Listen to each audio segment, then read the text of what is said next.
ભગવાનની કથા સાંભળી અને પ્રેમ થયો. કોને? માં રૂકમિણીને. રૂકમિણીને ભગવાન પ્રત્યે પ્રેમ જાગી ગયો.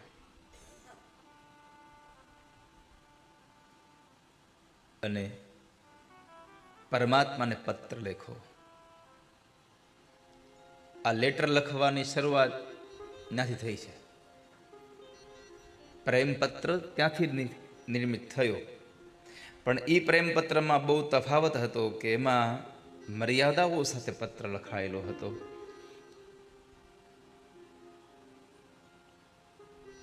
અત્યારે તો હવે મોબાઈલનો જમાનો આવી ગયો એટલે પત્ર ભૂલાઈ ગયા. પત્ર હતા ત્યારે પ્રેમ બહુ હતો.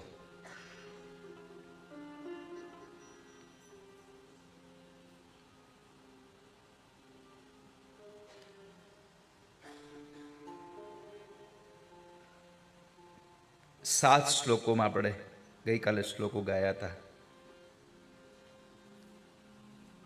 પરંતુ આજે 7 શ્લોકોનો ભાવ મારે તમને, એમાં જે 3-4 શ્લોકોનો ભાવ અદ્ભુત લખ્યો છે.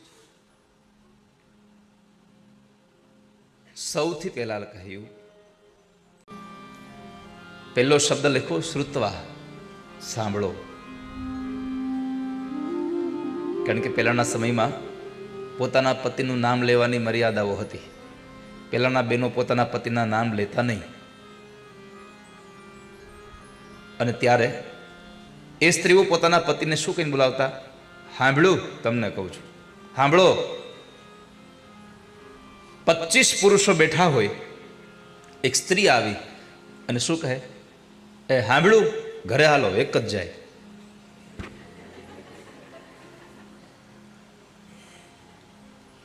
આ સાંભળો શબ્દ માં રૂકમિણી આપ્યો. આ 7 શ્લોકો બહુ અદ્ભુત છે. જેની પાસે કથા કીર્તનની બુક છે એમાં આપ્યું જુઓ. છેલ્લે છે કથા કીર્તનની બુક લાવ્યા છો? આજે તો ઘરે મૂકીને આવ્યા છો.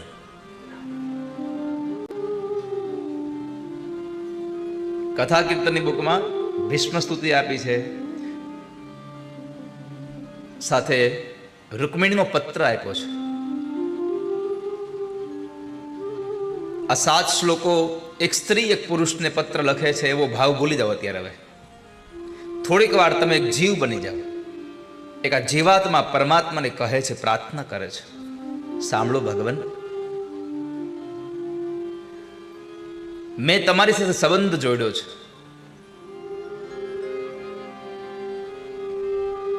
મારું મન તમારામાં લાગ્યું છે, અને તમારામાં મન લાગ્યું એનું એક જ કારણ છે, મેં મારા કાનેથી તમારી કથાઓ સાંભળી છે, તમારા ગુણને સાંભળ્યા છે. ભગવાન,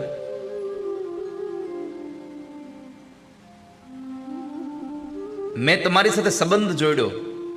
એક સ્ત્રી એક પુરુષ સાથે સંબંધ જોડે છે. હજી મેં તમને ગઈકાલે કહ્યું હતું કે રૂકમિણીના અને ભગવાનના પ્રસંગમાં સંબંધ એક તરફી છે.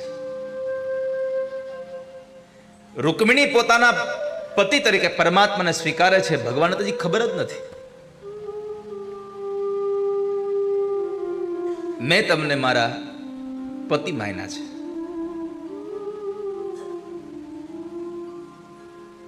ભગવાન, તમને પતિ માન્યા છે એનું કારણ એ છે, તમારી સાથે સંબંધ જોડ્યોનું કારણ એ છે, તમારી કથાઓ સાંભળી છે, તમારા ગુણને સાંભળ્યા છે. એક વાતની નોંધ પણ કરી હો રૂકમિણીએ, અને આમ પણ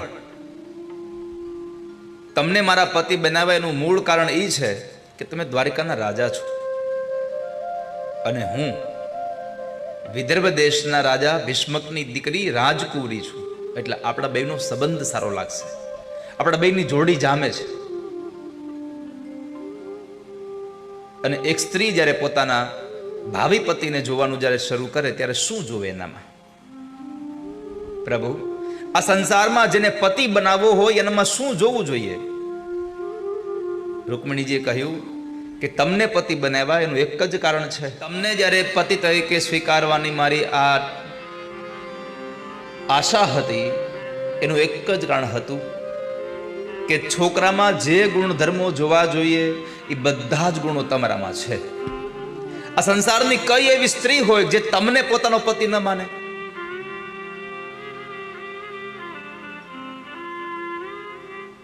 કેમ તમને પતિ ન બનાવીએ?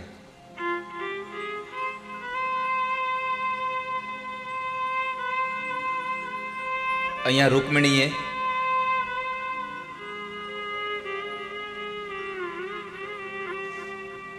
એક ઈશારો પણ કર્યો છે કે કળયુગની દીકરીઓ જ્યારે પોતાનો પતિ નક્કી કરે ત્યારે ખાલી રૂપ ન જોવે, ખાલી પૈસો ન જોવે.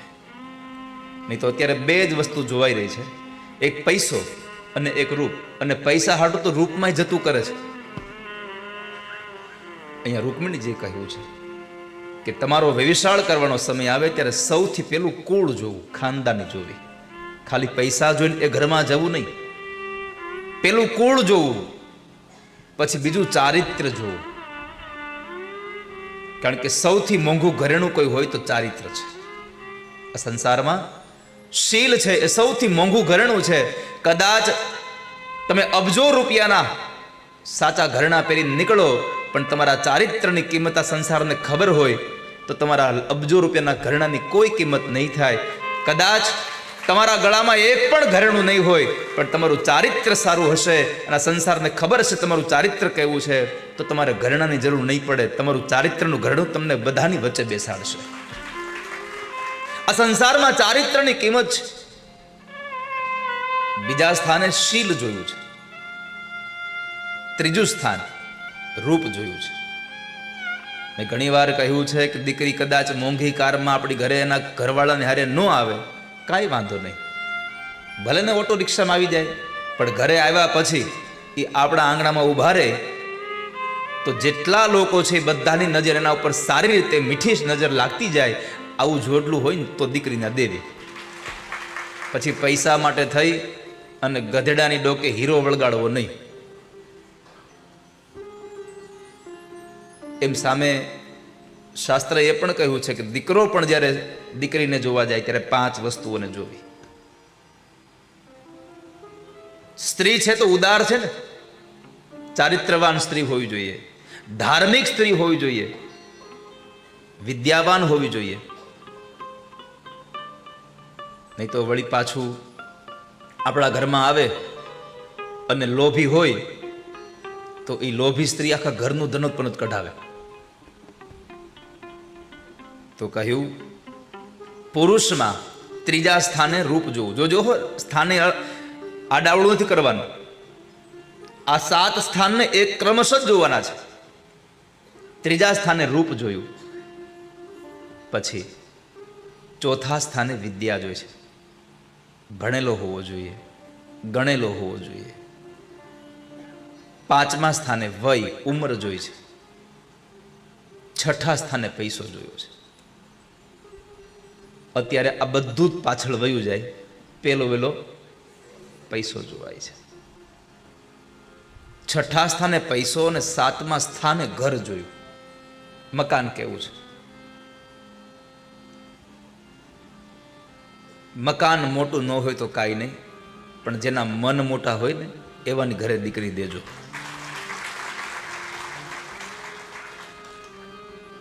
ભગવાને આપ્યું ઘણું હોય, પણ આપવા માટે પાછું મન જ ન હોય તો એ સંપત્તિની કોઈ આવશ્યકતા નથી. ત્યાં તમારા ઘરમાં કદાચ 5 કરોડ રૂપિયા તેજુરીમાં પડ્યા હોય, પણ એમાંથી 1 રૂપિયો વાપરવાનું તમને મન ન થાય તો 5 કરોડની કિંમત શું? ભલે ને 5000 જ પડ્યા હોય, પણ એમાંથી નહીં તમે 2-5 રૂપિયા કાઢીને જ્યારે તમારા માટે બીજા માટે વાપરતા હોવ ત્યારે થાય કે આનંદ થયો. સંગ્રહ જેટલો સુખ નથી આપતું એટલું સુખ ત્યાગ આપે છે.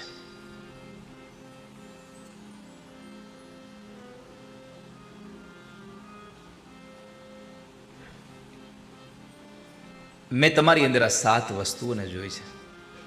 તમારું ઘરે સારું છે, તમારી સંપત્તિ સારી છે, આ બધું જ જોયું ભગવાન.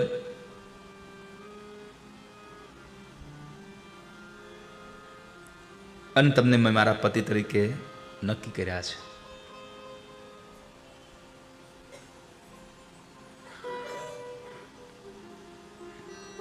ભગવાન, તમને મેં મારા પતિ બનાવ્યા છે. સંબંધ એક તરફી નિર્માણ થઈ ગયો, નક્કી થઈ ગયું કે મેં મારા પતિ માન લીધા તમને. ત્રીજા શ્લોકમાં લખ્યું કે તમે મને તમારી પત્ની માની કે નહીં મને ખબર નથી, પણ કદાચ તમે આ પત્ર વાંચીને માનતા હો તો યાદ રાખજો. એવું ન કહેતા કે હા મેં પણ તમને મારા પત્ની તરીકે સ્વીકાર્યા, આવી જાઓ. જો તમે મને પત્ની તરીકે સ્વીકારતા હોવ તો હું આવીશ નહીં, તમારે મને લેવા આવી પડશે.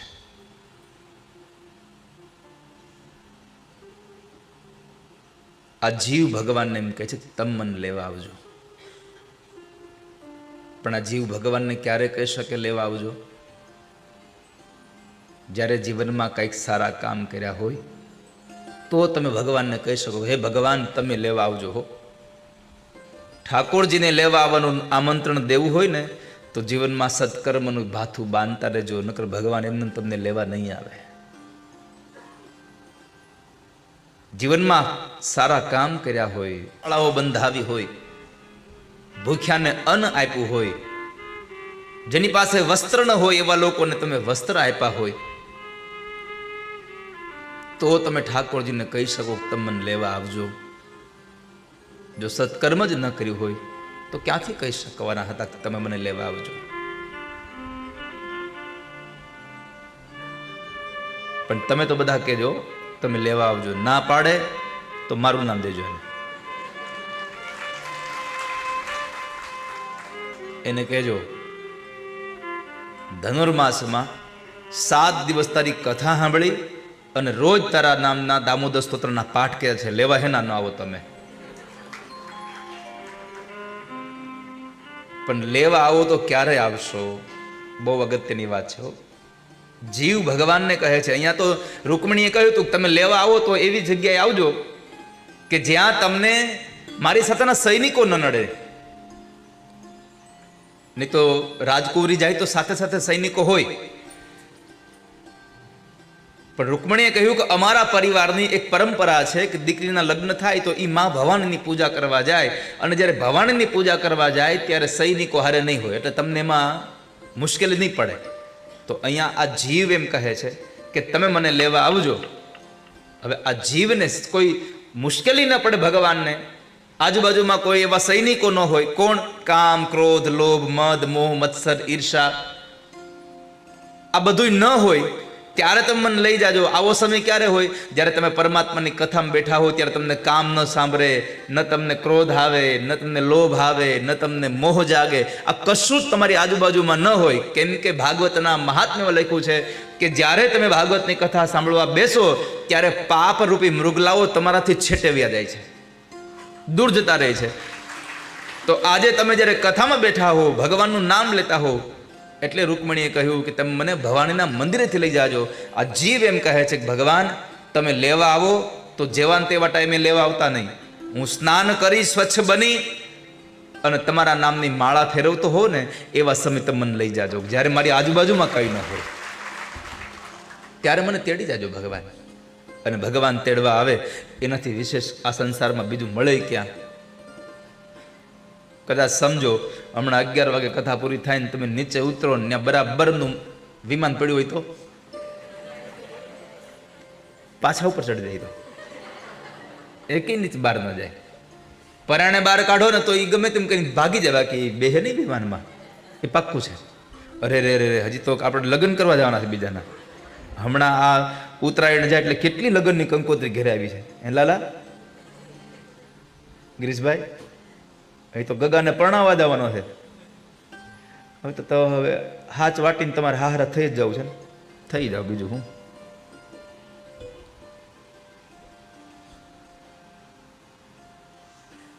ભગવાનના ચરણોમાં એટલી પ્રાર્થના કરવી કે હે ઠાકોરજી લેવા આવો તો તમારા નામનું અમે ભજન કરતા હોઈ ત્યાં લઈ જાજો. મેં તો આટલી કથાઓ થઈને એક જ ભગવાનને કીધું ઠાકોરજી ભાગવત વાંચતો વાંચતો લઈ જાવ તો એનાથી બીજું કંઈ જોતું જ નથી. ઠાકોરજીનું ભાગવત હાથમાં હોય અને ભાઈ આજે બીજું કંઈ જોતું જ નથી. ગંગાનો તટ હોય યા તો યમુનાનો બંસી વટ હોય, પણ એક જ ઈચ્છા છે ભગવાન, મારા અંત સમયે મારો સાવરો મારી નિકટ હોય, બસ ભગવાન નજીક હોય અને પ્રાણ નીકળી જાય. દાદા ભીષ્મએ એ જ માગ્યું હતું, ભગવાન આપવું હોય તો એટલું આપો, મારા મૃત્યુના સમય તમે મારી સામે ઉભા હો. આ સંસારમાં સુધારવા જેવું કોઈ જો સાધન હોય ને તો એ મૃત્યુ છે. મૃત્યુને સુધારવાના પ્રયત્ન કરજો, અને મરણ એનું જ સુધરે જેનું જીવન સારું હોય, જેની જિંદગી સારી ગઈ હોય એનું મરણ સુધરી જાય છે. अपने मृत्यु को महोत्सव बना दो प्यारे, हमारा मृत्यु भी मंगलमय हो, मृत्यु के अवसर पर महोत्सव हो जाए.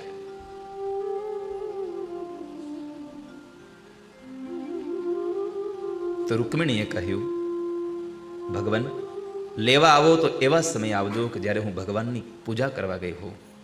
આ 6 શ્લોક લખ્યા પછી 7મા શ્લોકની પહેલા લાલ અક્ષરે નોંધ કરી, અને એ નોંધમાં એટલું જ કહ્યું કે ભગવાન 6 શ્લોક વાંચ્યા પછી પણ તમને એમ થાય કે મારે લેવા નથી જવું, કશો વાંધો નહીં આવતા, પણ કદાચ જો તમે લેવા આવવાના હો તો 7મો શ્લોક વાંચતા નહીં, નો લેવા આવવાના હોવ તો જ વાંચજો. અને એમાં લખ્યું હતું કે તમે લેવા નહીં આવો તો હું મરી જઈશ, પણ શિશુપાલના હાથમાં મારો હાથ નહીં આપો. શિશુપાલના હાથમાં હાથ નહીં આપવાનો અર્થ એ છે કે આ સંસારના જે બાળકોને ઉછેરવામાં જે પડ્યા છે એવા લોકોના હાથમાં હાથ નહીં આપું, એમાં હવે મારું મન નહીં લગાડું, મારું મન તમારામાં લાગી ચૂક્યું છે. આ જીવ ભગવાનને એમ કહે છે કે મારું મન તમારામાં લાગ્યું છે, હવે બીજામાં નહીં લાગવા દઉં એમને. નહીં આવો ને તો વ્રત કરીશ, ઉપવાસ કરીશ, તપ કરીશ, તમારા નામના જપ કરીશ, આમ કરતા કરતા કરતા હું શરીરને સાવ ક્ષીણ કરી નાખીશ, પણ હવે બીજામાં હું મારું મન નહીં લાગવા દઉં. જ્યારે આવી સ્તુતિ થાય ને ત્યારે પરમાત્માને પૂછું, ભગવાનને, સુદેવ નામના બ્રાહ્મણે, ભગવાન તમારો શું નિર્ણય છે? ભગવાન કહે છે, સાચું કહું ભૂદેવ, મને રૂકમણીની યાદ આવે છે, રાત્રે નીંદર આવતી નથી, અને આખી રાત રૂકમણીના સ્વપ્ન આવ્યા કરે છે. એટલે ભૂદેવ કીધું, પ્રભુ કાંઈક તો હરખું વિચારીને બોલો, કેમ? એ કે નીંદર વગરના સપના, એ કે તમે જે સમજો તે. પણ ભગવાને અહીંયા સંકેત કર્યો, ગીતાજીમાં ભગવાન બોલ્યા છે, યે યથા મામ પ્રપદ્યન્તે તામ તથૈવ ભજામ્યહમ. ભગવાને બ્રાહ્મણને કહ્યું કે ભૂદેવ, આ સંસારમાં મને જે યાદ કરે છે એને હું યાદ કરું છું, જે મને ભૂલી જાય છે એને હું ભૂલી જાઉં છું. ભગવાને દારૂકને બોલાવી અને રથ આવ્યો, અને એ રથમાં ભગવાને બેસીને પોતે કુંડિનપુરમાં આવ્યા. કુંડિનપુરમાં આવી અને જે જગ્યાએ શિશુપાલની જાન આવી હતી ત્યાંથી રૂકમિણીનું હરણ કરી અને ભગવાન માતાજીને લઈને જતા રહ્યા. શિશુપાલની જાન ખાલી હાથે પાછી ગઈ. ભગવાનનો દાંપત્ય જીવન ચાલ્યું. દાંપત્ય જીવનમાં પહેલું સંતાનમાં પુત્ર થાય છે. પ્રદ્યુમ્ન મહારાજનો જન્મ થયો. આ પ્રદ્યુમ્ન મહારાજ એટલે સાક્ષાત કામદેવ હતા. જ્યારે ભગવાન શિવની સમાધિ તોડવા માટે કામદેવ ગયો અને પરમાત્માએ ત્રીજી આંખ ખોલીને એને બાળીને ભસ્મ કર્યો, પછી કામદેવની પત્ની રતિ ભગવાન મહાદેવ પાસે જાય છે અને રતિએ ભગવાનને પ્રાર્થના કરી, ભગવાન મારો પતિ મને ક્યારે મળશે? મારા પતિ મને ક્યારે મળે? ભગવાને કહ્યું, રતિ, જ્યારે યદુવંશ આવશે અને એ યદુવંશમાં ભગવાન કૃષ્ણ પ્રાગટ્ય થશે, અને એ કૃષ્ણના લગ્ન થયા પછી જ્યારે એને ત્યાં સંતાન થશે, દીકરો થશે, એ દીકરો સ્વયં તારો પતિ કામદેવ પોતે હશે.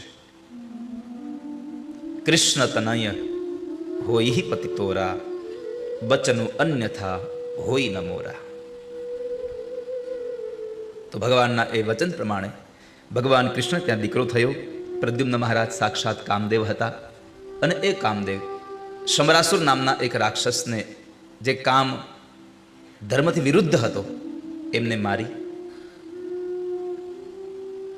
પછી પ્રદ્યુમ્ન મહારાજે રૂકમિણીની દીકરી સાથે લગ્ન કર્યા. જ્યારે રૂકમિણીની દીકરી સાથે લગ્ન કર્યા, એને ત્યાં સંતાન થયું. એ અનિરુદ્ધ મહારાજ હતા. ભગવાનના અનેક લગ્નો થયા. પહેલું લગ્ન ભગવાન રૂકમિણી સાથે પરિણ્યા છે. બીજું લગ્ન પરમાત્માએ જાંબવાનની દીકરી જાંબવતી સાથે પરિણ્યા. ત્રીજું લગ્ન ભગવાન સત્રાજીત યાદવની દીકરી સત્યભામા સાથે પરિણ્યા. પછી ભગવાન સૂર્યની પુત્રી કાલિંદી સાથે પરિણ્યા છે. કાલિંદી એક નદી છે. જેમ ગંગા, યમુના, સરસ્વતી છે, એમ કાલિંદી પણ એક નદી છે. કાલિંદીના સ્નાનનું, કાલિંદીના પાનનું પણ બહુ મહત્વ છે. એટલું કાળું પાણી. પણ યમુના જ્યારે જુઓ ને ત્યારે એક જ શબ્દ યાદ રાખવો, માનો તો મેં ગંગા મૈયા હું, ન માનો તો બહેતા પાણી હું. જેને ભાવ છે એને ગટરમાં પણ યમુનાજી પ્રગટ દેખાય છે, અને જેને ભાવ નથી એને વેણમાં પણ ગટરનું પાણી દેખાય છે. શ્રીમદ વલ્લભાચાર્ય મહારાજ આચાર્ય ચરણ જ્યારે મથુરા ગયા, વૃંદાવનની પરિક્રમા કરવા ગયા, સાથે બહુ બધા સેવકો હતા. એમાં એક નાનું એવું ખાબોચિયું જોયું. ખાબોચિયામાંથી મહાપ્રભુજીએ તરત જલપાન કર્યું. એટલે એક ડાયો હતો, એને કીધું કે આમાં ક્યાં કાંઈ છે, આ થોડી ગંગાજી છે, આ થોડી યમુના છે, પાન કરવા માંડ્યા, આ તો ગટરનું નાનું એવું ખાડું છે. મહાપ્રભુજીને જરા આવેશ આવ્યો. યાદ રાખજો, મહાપુરુષોને કોઈ દિવસ આવેશ આવે નહીં, ક્રોધ આવે નહીં એને, પણ એમણે જરાક થયું કે આને બતાવવું પડશે. એટલે જે બોલ્યો એ માણસની ગરદન પકડી સીધો જઈને માથું એનું એ ખાડામાં ડૂબાડી દીધું. એક ક્ષણ પછી જ્યારે એનું માથું કાઢ્યું બહાર, આચાર્ય ચરણના પગમાં પડી ગયો. કેમ? જે ખાબોચિયું હતું એ ખાબોચિયામાં જ્યારે એને ડૂબાડ્યો ને ત્યારે એ જ ખાબોચિયામાં ભગવાને પોતાનો આખો વૈભવ દેખાડી દીધો. પરમાત્માએ પોતાની ઐશ્વર્યના દર્શન કરાવી દીધા. આ વાત સાથે મારે તમને એટલું જ કહેવું છે કે આચાર્ય ચરણને નાના એવા ખાડામાં પણ યમુનાજીના દર્શન થયા, અને આપણને એટલી મોટી યમુનાના નદીમાં પણ આપણને દિલ્હીનું ગટરનું પાણી દેખાય છે. અહીંથી જઈએ, પાન કરજો. જેને રમણ રીતિમાં આળોટો ન હોય અને યમુનાજીનું પાન ન કર્યું હોય એને કોઈ દિવસ સમજાય નહીં બ્રજનો મહિમા શું છે. તો કેટલા લોકો ગંગાજીમાં નાહી આવ્યા છો? હરિદ્વાર હજી ઘણા નથી ગયા. હરિદ્વાર નથી ગયા માંથી પેલા જઈ આવો, એક વખત તો ગંગામાં ડૂબકી મારી આવો, ગંગાને પવિત્ર કરી આવો.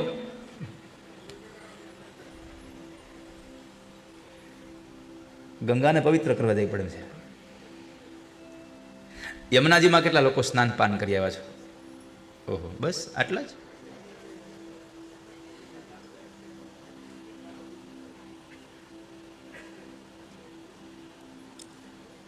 ભગવાન સૂર્ય તનયા કાલિંદીને પરણ્યા છે. સૂર્યની દીકરી છે, તાપીની બહેન છે. પછી પરમાત્મા સત્યા, ભદ્રા, લક્ષ્મણા અને મિત્રવિંદા આ અષ્ટપટરાણીઓ ભગવાનની છે. ભૌમાસુર નામના એક રાક્ષસે 16,100 કન્યાઓને કેદ કરેલી. સ્ત્રીઓએ ભગવાનને પત્ર લખ્યો, ઠાકોરજી અમને છોડાવો ને અહીંયાથી. ભગવાને બધી સ્ત્રીઓને ત્યાંથી છોડાવે છે. કહ્યું તમે જાઓ હોય તમારા પિતાજીના ઘરે, પણ આ બધી જ સ્ત્રીઓ એટલું કહ્યું, ભગવાન તમે અમને ઘરે જવાનું કહો છો, વાત બરાબર છે, પણ અમે અપરિણિત હતા ત્યારે રાક્ષસે અમારું હરણ કર્યું. આજ તમે છોડાવ્યા, પિતાજીના ઘરે જઈએ, પણ હવે અમારી હારે લગ્ન કોણ કરશે? કોણ સારો માણસ અમારો હાથ પકડે? અમારી તો કોઈ કિંમત જ નથી રહી હવે.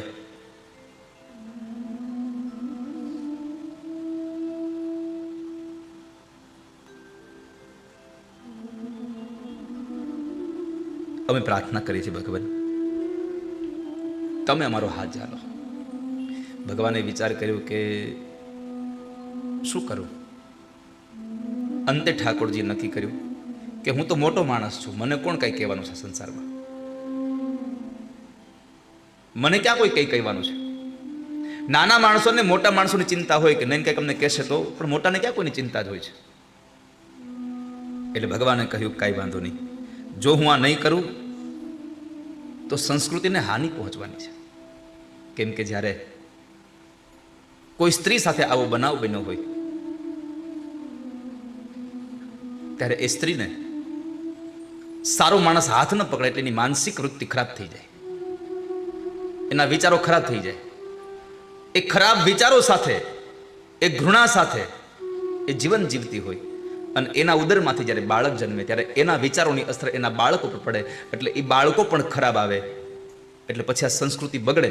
આ 16,000 સ્ત્રીઓ દ્વારા જેટલા સંતાનો થાય એ ખરાબ થાય તો આખી સંસ્કૃતિ બગડતી જાય. એ સંસ્કૃતિ ન બગડે એટલા માટે પરમાત્માએ આટલા મોટા માણસે જેની સાથે આવી ઘટનાઓ ઘટી હતી એનો હાથ પકડ્યો છે. ભગવાને અહીંયા ઉદાહરણ આપ્યું છે કે આ સંસારમાં, આપણા સમાજમાં પણ ક્યારેક આવું બને તો મોટા માણસોએ દિલ મોટું રાખીને આવી સ્ત્રીઓનો સ્વીકાર કરી લેવો જોઈએ, જેથી કરી અને એના જીવનને હાનિ ન પહોંચે, આપણી સંસ્કૃતિને હાનિ ન જાય.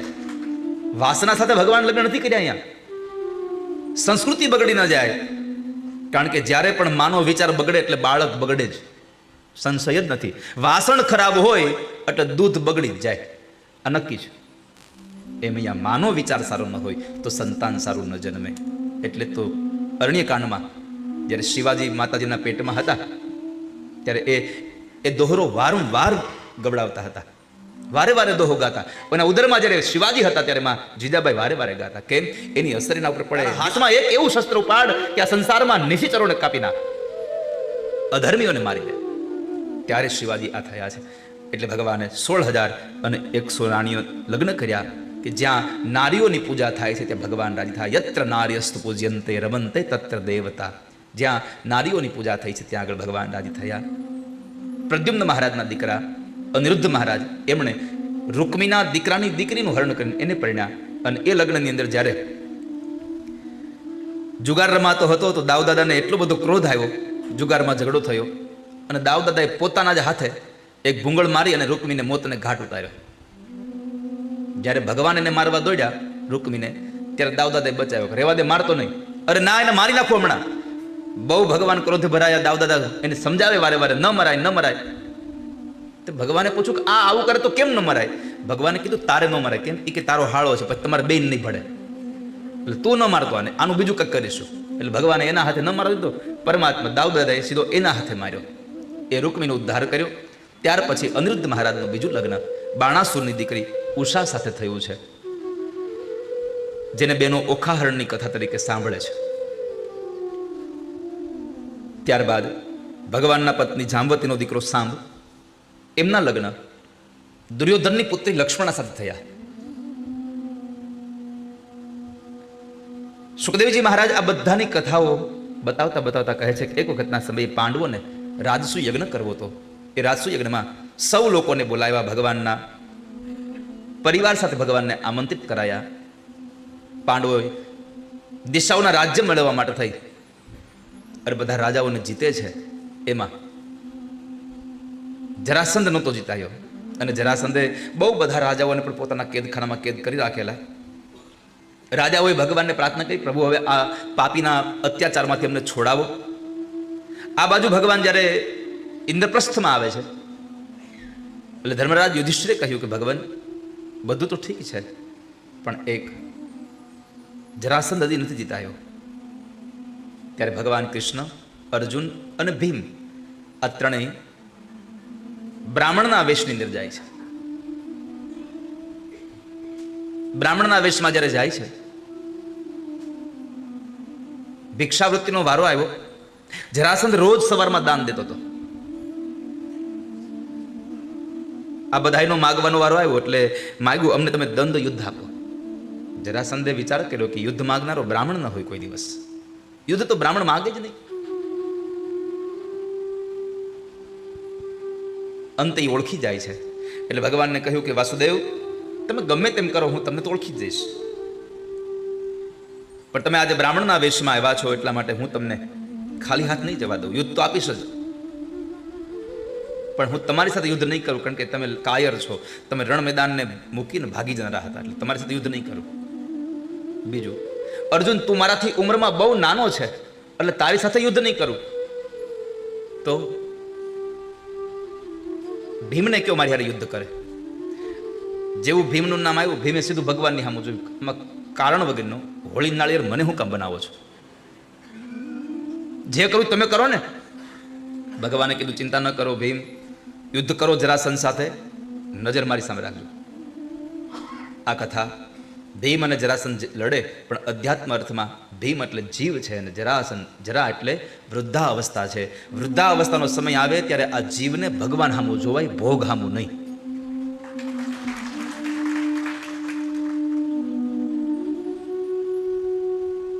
ભગવાન સામે નજર રાખશો તો વૃદ્ધાવસ્થામાં તમને યાતનાઓ નહીં થાય.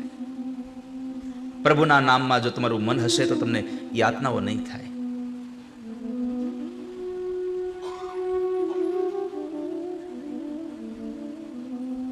અંતે ભગવાનની ઈચ્છા પ્રમાણે ભીમસેનના હાથે જરાસંઘનો ઉદ્ધાર કરાવ્યો. એનું રાજ્ય એના જ દીકરા સહદેવને સોંપી દઈ અને ભગવાન ફરી પાછા અહીંયા ઇન્દ્રપ્રસ્થમાં આવ્યા છે. રાજસુ યજ્ઞની તૈયારી ચાલે, મોટી બધી સભા ભરાણી. સભામાં એક પ્રસ્તાવ આવીને ઉભો રહ્યો કે અગ્રપૂજા કોની કરવી? આમાં આટલો મોટો યજ્ઞ છે તો મોટી પૂજા કોની કરવી? પહેલી પૂજા કોની કરીશું? એટલે ઘણા લોકોએ બધા જ ભગવાનના નામ આપ્યા. કોઈ કહે ઇન્દ્રની કરો, કોઈ કહે સૂર્યની, કોઈ ચંદ્રની, બધા નામ આપતા હતા.